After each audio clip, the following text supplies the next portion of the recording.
Welcome to Work From Home Essentials, a quick guide to the work from home lifestyle. I'm Bob Cohen, your work from home guru. A little bit about me. I spent 25 plus years working from a home office. I've had a career in high technology working for large companies and starting up my own company.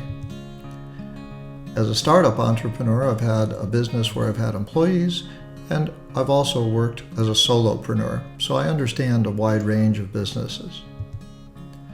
Now I'm a community college instructor where I teach people how to use technology for fun and profit. I'm an author of quite a number of books on technology, from blogging and websites to internet marketing to how to tune up a PC. I do training and consulting now for people, organizations, and businesses. And you can find out more about me at my website, bobology.com. Let's talk about the work from home lifestyle. Whether you've been experienced at it for a while or whether it's new for you, I hope you'll pick up a few tips from this presentation. There's some areas we're going to cover that affect your work from home lifestyle that are important for your success. They deal with technology, your workspace, personal issues in terms of managing yourself, social issues in terms of how you manage your relationship with others that are around you, like family and coworkers, and employer issues if you're an employer and you have employees that work from home. And it's also helpful as an employee to understand how your employer views the work from home lifestyle and challenges they may have that they're not familiar with. Let's talk about technology first and cover some of the essentials here. First of all, you're going to need a computer. You might have a laptop or a desktop, but you should make sure that whatever computer you have, you equip it with a camera, a speaker, and a microphone. Most laptops come with built-in cameras, speakers, and microphones, but they're not always the highest quality. So sometimes an accessory camera or an accessory microphone might be helpful. Also, it's helpful to have one that's dedicated for work. A computer that you can use just for work that's not shared by your family or for personal use is always going to be the best thing possible, but it's not always possible, and I understand. But try and set it aside and only use it for as few personal items as you can. The other aspect is software. There aren't too many software and apps that are necessary, but it depends on what your employer or partners or clients expect from you. A web browser is a critical tool, and fortunately, virtually every computer, tablet, and smartphone is supplied with a web browser as standard software applications. You can accomplish an awful lot with a web browser. The other thing might be required apps for your workplace. Apps like Zoom, apps like Office, apps like Google Docs. Those are specific things that might be required for your specific work environment, your specific tools, and things that you or your clients might want you to use together. And then your network. You do need an internet connection, and bandwidth is how fast your data moves from your computer to the internet and from the internet to your computer. And generally, it's recommended to have about 20 megabits per second of bandwidth for video. Video conferencing and video channels are going to be one of the most demanding things you need internet connection for. And as long as you've got 20 megabits per second, you're fine. And how do you check this? There's a great tool on a website called speedsmart.net. Again, speedsmart.net. It's free to use. It works on iPhones, Android phones, tablets, Windows PCs, Macs, all types. The brand of technology isn't necessarily important. It's what you do with it that's really going to be important for you. There's some other things about technology, like security. Always make sure that you've got updated versions of all of your software. People that make software provide updated versions free of charge that often include bug fixes and enhancements sometimes as well to the functionality. But making sure you have the latest versions of your operating system and software applications is one of the most important tools you can use to make sure you're secure and safe. The other thing might be some organizational requirements. Some organizations might require you to have special types of software like a virtual private network in order to log into a corporate or organizational network and use their email system or applications at their office. Your phone is an important resource as well. Phone calls can be another way to communicate. Sometimes text messages and emails aren't always the clearest of communications, and the voice inflection and tone of a phone call can really make an important difference in terms of how well people can understand you, particularly when you're not face-to-face with them. Your cellular phone can be one you use for combined work and personal use, and maybe your employer or organization provides one for you, but make sure it's a good operating phone and it has good tools and good functionality, and you keep its operating system and applications up to date. You can also have a desk or a work phone. In some cases, there are applications that allow you to make your computer into a phone, or you may have an accessory desk phone. Sometimes having that second phone can make it really useful to be able to get on a second phone call and talk to someone that may be late for a meeting or should be involved in a meeting, or someone that you need to check something with, rather than using your phone to make a second call or switch between hold and unhold on a call. The last aspect is support. You may have an IT department in your organization, or you may have a contract with a service provider that provides you with technology support, and that's a great resource. Maybe the manufacturer or provider of your software provides resource and help. Or if nothing else works, you can always do a Google search, and Google search allows you to ask questions to solve problems, and many times you'll find manufacturers will put up really useful answers for you to be able to help you with finding solutions to problems that you are not sure about how to deal with. The other place is that you have my own website, bobology.com, where I've set up a special work from home forum where I monitor and answer discussion group questions. It's absolutely free of charge, and if you join the work from home forum, you'll have the opportunity to get answers and see what other people have asked questions about and carry on a dialogue with a community of people that work from home. Let's talk about your workspace. Your location might be an apartment, it might be in a house, it might be in a bedroom, it might be in a private room. Those are all places where you can have a workspace for a home office. It's ideal to have a dedicated workspace, one that you don't have to take apart and put together every morning at the end of every workday. That's a really good situation, because then you can walk just from one room in your house to another, or another location in your house to an area where you have your dedicated workspace, and have everything set up ready to go to work without having to do any setup. What's best is to have a private space, one where you can close the door and have privacy when you need to be in a phone call or a video conference and not be disturbed by family, roommates, pets, or any other distractions that might occur. Private space is obviously the best thing possible, and if you can keep a dedicated workspace in a room where you can close a door, even if you have to share that room with other people once in a while, at least you'll have some privacy when you need it.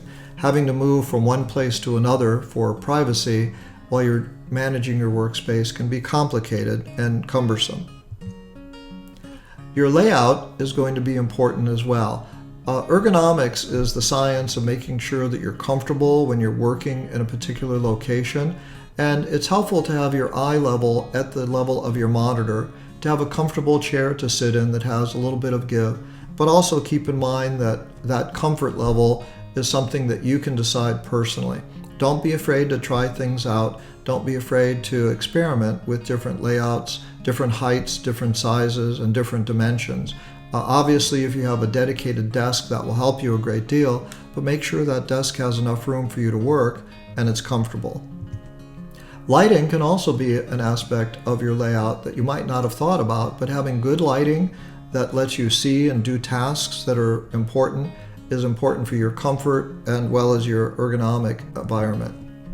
And then keep in mind the background. If you're on video conferences, some of the software that's out there like Zoom does have the ability to create a virtual background, but if you have your own background that's in place that can help you work more comfortably, the quality of the video is going to be better and you'll be more comfortable. People don't mind seeing a background that's a clean, well-organized area. And that's the other aspect, organization. Make sure you have files organized, make sure you have work folders organized.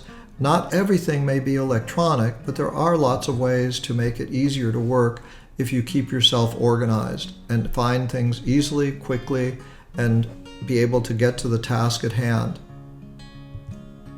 Appearance of that workspace is also important. More from the standpoint of video conferencing, clients, coworkers, other managers will draw conclusions about your workspace appearance just like they draw conclusions about your personal appearance when you walk into a workplace environment. So keep in mind that your workplace reflects you just as much as your own personal appearance does as well, and you'll be just fine. From a personal standpoint, your work style may be different. You might be used to getting up early, getting up late, working really hard at one time, focusing very intensely on something. Keep in mind that when you're working from home, issues really tend to deal more with accomplishing tasks versus putting in time. And you might become very efficient. That's okay. But that task completion is what's going to become more and more important rather than just putting in the hours at the office or the hours at work. Time management can be a challenge sometimes. If you're especially new to working from home, you might find that time management is really a big challenge. Make sure you have a start and a stop time.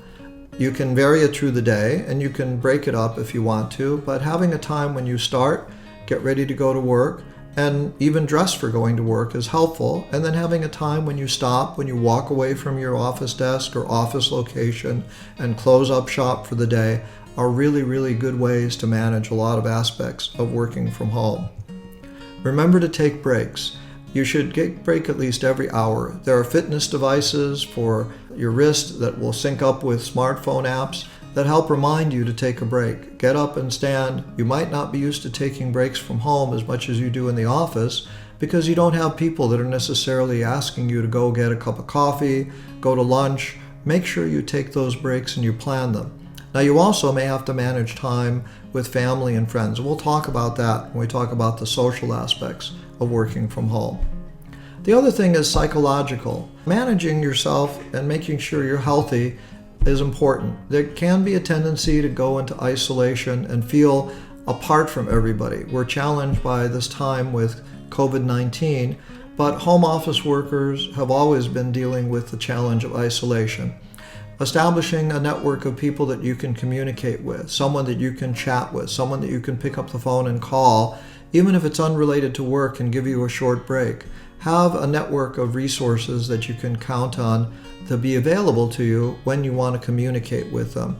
And find some distractions. You don't always have to be looking at your computer screen and your desk. Take those breaks. They're really important. The other aspect of personal management is that you could easily become overworked. I know it doesn't sound like it's likely to happen, but in many cases when people first move into a home office, one of their challenges is that they feel they need to be at that computer, at that desk, by that phone, checking email all the time. And that overwork is really a challenge to manage. Keep in mind that you're entitled to breaks, you're entitled to starting and stopping work, depending on your environment, your situation. Obviously, people that are on call and have responsibilities that require flexible time might not be able to manage that as easily, but they can manage breaks and manage start and stop time and avoiding overwork very easily. Keep in mind that as long as you're doing the tasks that are expected of you in the time that's expected of you, you're accomplishing your job, even though you're working from home and away from everyone else. Let's take a look at the social aspects of working from home. Obviously, if you've got family and roommates that you live with, you might have other responsibilities during the day that you didn't have while you were able to go to the office. Discuss the need for privacy. You won't need to have privacy all the time, obviously, but there will be times when you need to be on a phone call, you need to be discussing issues, you need to concentrate from time to time and not have any distractions. If you have a partner or a family member that can help you with that, that's terrific. But some of you may be also dealing with homeschooling, and that can be a challenge to manage that time. So break up those time periods and help people understand that you have a need for privacy sometimes, but also make sure that you allow them to come in and communicate with you while you're at your workplace, even though you don't need that privacy all the time. A helpful tool is to use a sign for a do not disturb time. You can just take a piece of paper and write a note that says, on a private call, do not disturb, and put it on the door or area around where you're working. You can remember, though, to take it down when you don't need that do not disturb time. It's not like you necessarily need to have that on or posted all day long. Keep in mind that people will see you around the house, they'll see you around your home workplace, and they may want to come and communicate with you, even if it's something as simple as offering you a sandwich. So give them an opportunity to help you out. Be understanding and communicate. Those are really important aspects of working with family and roommates. Help them understand that it's a new environment for you. You're there, and they've probably been there longer than you've been home working. And so help them understand that those are some challenges that you might need to deal with, and they might need to deal with, and communicate frequently, often, and be understanding. Coworkers are another type of social aspect. Keep in mind that your connections might get broken. You won't be seeing people at a workplace as often or for a while, and so keeping that connection to people, establishing relationships through the communication tools like the telephone, video conferencing, and email and chat can all be a way to help make sure that you can maintain that connection. Not every connection has to be about work. A lot of people become friends from workplace coworkers, and they establish activities, and they establish times to do things. And keep in mind that even though we're virtual and working from home in a lot of cases, those connections are still possible as well. Some other aspects of social have to do with people like your manager. Your manager might be new to managing people in a work from home environment, but they're concerned about managing performance for the organization. Make sure that they understand that you are communicating with them and that you want to make sure that you have an understanding and a clear expectation of them about what is required. You also have clients. Clients are going to have a different expectation. They're expecting service from you. They probably understand, given this current environment with COVID-19, that a lot of their people are working from home as well, and they might have a better understanding of the fact that you're at a home environment as opposed to an office. We've seen videos and other information about people having a pet jumping up during a video conference or a dog barking. There's a certain amount of understanding that clients will tolerate, but they also expect you to be able to provide service or help to them in the same way you would if you were in an office. And as long as you make sure you meet those expectations, they'll be usually satisfied. The other thing is dealing with people that have a different degree of tech savvy, whether their age affects them, whether their experience affects them, whether their comfort level with technology affects them. Keep in mind that not everybody has the same degree of understanding of technology as everyone else. Be aware if you're a better person at understanding technology and offer help.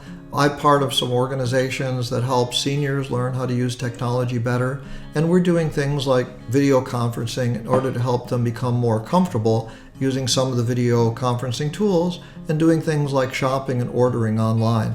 So that's a very helpful tip. Someone may know better how to use the technology, and also don't be afraid to ask. If you're not familiar with the technology that you're being expected or need to use with working from home, ask people that you know if they can help you with it, and they might be able to, and you might find a great resource and you can pay back the favor some way. If you're an employer, you have some different challenges. Now, you might have had people coming into the workplace where you could monitor their work, gauge what they were doing, see what their projects they were working on. You could have quick discussions, but it's a lot about expectations. What is the work you expect your employees to do? From an employee perspective, or a person that's doing work for anyone else, whether they're a gig worker or whether they're a freelancer servicing clients, that expectation of who you're satisfying is really important. Make sure you're clear on responsibilities. Who's responsible for accomplishing what? Make sure that there's the right support available. Human resource support, information technology support are stressed since everybody's moved into a home office so quickly. But even when it happens gradually, there's a lot of issues that often come up that people aren't expecting to provide help with. So be prepared to offer support for your organization, or find ways, if you're a person, to get support on various issues. Communications are important. Sometimes people just aren't aware of the fact that they've got to tell you what they're doing through a written report or through a chat or through an email. And as an employer, letting people know that that's what's expected of them and giving them a format to do that is really, really helpful. Managers are also going to be new to managing people that are working remotely. It's not something that is naturally taught always in the manager handbook.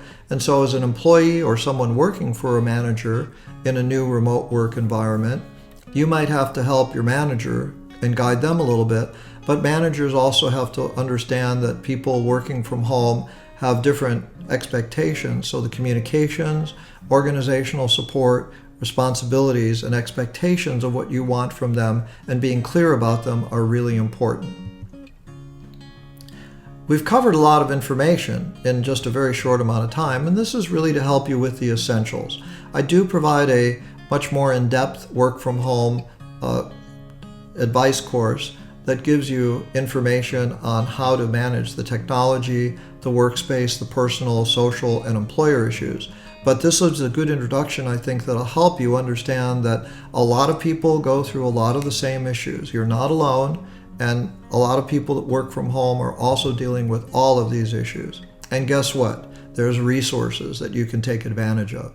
I've been writing and teaching people how to use technology for fun and profit since 2007. Before that, I worked in the high-tech industry, and at my website, bobology.com, you'll find some special areas just for you. I have a work from home blog where I post articles that I've written about working from home and tips that you can take, and also articles that I find from other resources that might help you too. There's a work from home forum that's a discussion forum that's absolutely free to join, where you can ask questions. I'll monitor it, I manage it, I answer the questions for you, and it's all 100% free. I also put out a newsletter on technology for both understanding basic technology terms from simple things like what's a cloud drive to more complex things like how to make money with content monetization. So that newsletter will have a tip every 2 weeks about something having to do with technology, and it also announces my classes and training opportunities. I'm working with a number of my community college partners on offering some of my classes through web online training. My training calendar on my website has a complete schedule of when they're offered and how you can register for them, and links to the school website. The other thing I do is some corporate and organizational consulting. I've been working as a manager in large organizations and small organizations, and I've been working from home for over 25 years, and I've seen a lot of the environments that people deal with. I have resources that are partners in computer security that help advise me on issues relating to security, issues relating to handling children in a home workplace, dogs, pets, environments, everything you might imagine. And I can help your organization if that's one of the goals you have in terms of helping to set up a set of resources to help your employees and managers working with the new work from home environment. I just want to say thanks. I really appreciate your time today, and take advantage of my resources on my website. And I hope to see you at a future web training conference, or if nothing else, just send me an email through my website. I'll be happy to answer you. Thanks very much, and hopefully the work from home environment will be something that you can enjoy, and you'll become a fan of the work from home lifestyle. Thanks.